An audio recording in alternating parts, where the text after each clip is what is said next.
తిరుమల నుంచే మార్పు. మేమే సనాతన ధర్మాన్ని పరిరక్షిస్తాం. ఇవి చంద్రబాబు పవన్ పవర్లోకి రాకముందు చెప్పిన అబద్ధాలు. కూటమి సర్కార్ అధికారంలోకి వచ్చాక తిరుమల వివాదాలకు కేర్ ఆఫ్ అడ్రస్గా మారుతోంది. టీటీడీ విజిలెన్స్ నిద్రావస్థలోనే ఉంది. వరుస ఘటనలు, అపచారాలు జరుగుతున్నా అధికారులకు చీమ కుట్టినట్లయినా ఉండడం లేదు.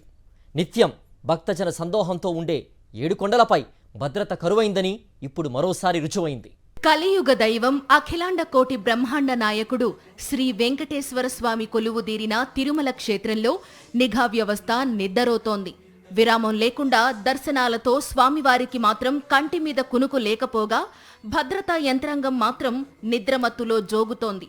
వరుస ఘటనలతో అభాసుపాలవుతున్నా సమర్థించుకోవడం, ఎదురుదాడి చేయడం తప్ప పాలకులు మాత్రం గుణపాఠం నేర్వడం లేదు. తిరుమలేశుణ్ణి దర్శించుకోవడానికి నిత్యం లక్షలాది మంది భక్తులు తిరుమలకు వస్తుంటారు. భక్తులకు అవసరమైన సౌకర్యాలు కల్పించడంతో పాటు ఎలాంటి ఇబ్బందులు తలెత్తకుండా ఉండేందుకు భద్రతా వ్యవస్థ కూడా గస్తీ కాస్తుంది. కానీ కూటమి సర్కార్ అధికారంలోకి వచ్చిన నాటి నుంచి తిరుమలలో భద్రత గాల్లో దీపంలా మారింది. మూడంచెల భద్రత నడుమ తిరుమల మొత్తం నిఘా నీడలో ఉంటుంది. TTD vigilance, SPF, state police, ఆక్టోపస్తో పాటు పలు విభాగాలు తిరుమలలో పహారా కాస్తున్నాయి.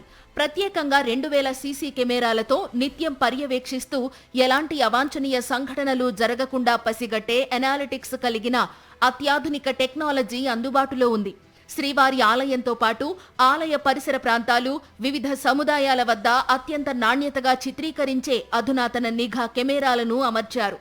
దీంతో గతంలో ఎలాంటి సమాచారం అయినా టీటీడీ నిఘా విభాగం కమాండ్ కంట్రోల్ రూమ్ నుంచి సెకండ్ల వ్యవధిలో విజిలెన్స్ విభాగానికి చేరేది. అలాంటి వ్యవస్థ ఇప్పుడు నిద్రపోతోంది. రాజస్థాన్ రాష్ట్రానికి చెందిన అన్షుమత్ తరేజా అనే ఓ యూట్యూబర్ తిరుమల ఆలయంపై డ్రోన్ ఎగరవేసి తీవ్ర కలకలం సృష్టించాడు. శ్రీవారి ఆలయం మహాద్వారం మొదలుకుని ఆనంద నిలయం వరకు ఏరియల్ వ్యూను చిత్రీకరించాడు. నిత్యం రద్దీగా ఉండే అధిక సంఖ్యలో నిఘా నేత్రాలు ఉన్న కళ్యాణకట్ట సమీపంలోని హరినామ సంకీర్తన మండపం వద్ద దర్జాగా కూర్చుని డ్రోన్ను ఆపరేట్ చేశాడు. దాదాపు 12 నిమిషాల అనంతరం శ్రీవారి ఆలయంపై డ్రోన్ ఎగురుతున్నట్లు భక్తుల సమాచారంతో టీటీడీ విజిలెన్స్ ఎట్టకేలకు గుర్తించింది. హుటాహుటిన అక్కడికి వెళ్లిన భద్రతా సిబ్బంది డ్రోన్తో సహా తరేజాను అదుపులోకి తీసుకున్నారు.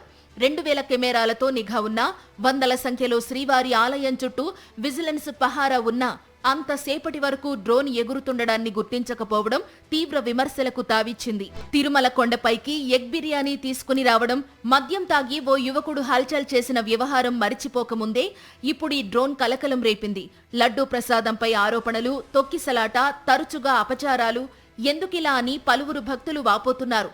తిరుమలలో మార్పు తీసుకొస్తామంటూ చంద్రబాబు చెప్పిన మార్పు ఇదేనా అని శ్రీవారి భక్తులు నిలదీస్తున్నారు. ఈ క్రమంలోనే యాంటీ డ్రోన్ సిస్టమ్ ప్రతిపాదన మరోసారి తెరపైకి వచ్చింది.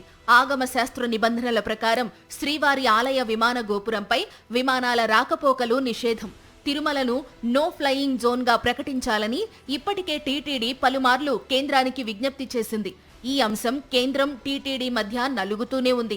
భక్తులు డ్రోన్లతో కొండపైకి రావడాన్ని టీటీడీ కొన్నేళ్ల క్రితమే నిషేధించింది.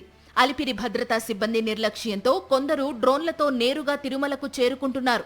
ఒకవేళ వారిలో అసాంఘిక శక్తులు ఉంటే కొండపై భద్రత పరిస్థితి ఏమిటనే ప్రశ్నలు ఉత్పన్నమవుతున్నాయి. తిరుమలలో గత సంవత్సర కాలంలో అనేక అపచారాలు, మద్యం మత్తులో ఘర్షణలు, వివాదాలు చుట్టుముట్టాయి. దారిలో పెట్టాల్సిన పాలక మండలి ప్రశ్నించిన వారిపై ప్రతి దాడికి దిగుతుంది. దీంతో తిరుమలలో భక్తుల భద్రత ఆ దేవదేవుడే చూసుకోవాలన్న వాదనలు వినిపిస్తున్నాయి.